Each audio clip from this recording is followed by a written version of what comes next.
I'm Jess Little. I own 287 Ag in Claude, Texas.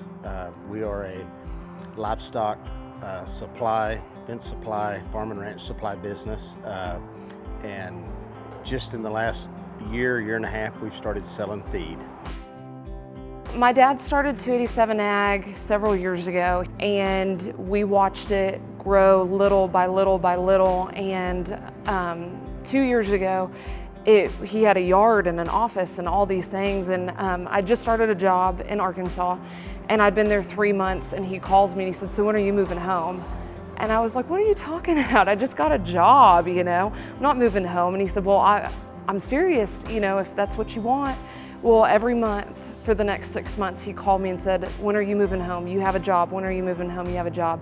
So finally, I decided that the corporate world wasn't for me anymore, and I moved home and I started working for him February of last year. And since then, when you have 4 hands as opposed to 2, you just see the growth that can happen. And we do everything from feed and mineral to gates to shipping containers and pipe and everything in between. If I had $1 for every time I told people there'd never be a bag of feed passed through this place, I could have retired now. And because of her, we now have a overhead bulk bin. We have a 5,000 square foot warehouse. We're fixing to add 4,000 square foot to it. And we sell an enormous amount of feed, most of which is from Livestock Nutrition Center. We sold through our contract at least 3 times last year. We kept having to call and contract more. We were selling off spot, selling everything. After I saw how that went off, he said, "Hey, LNC's approached us about maybe getting some mineral, some other feeds. What do you think?" And I was like, shoot, if it took off anything like the cake did, let's do it.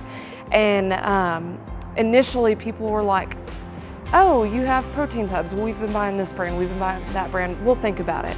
They tried one and they came back and they came back. Well, we run our whole business on a low overhead, low margin, super high volume. So our prices are usually cheaper.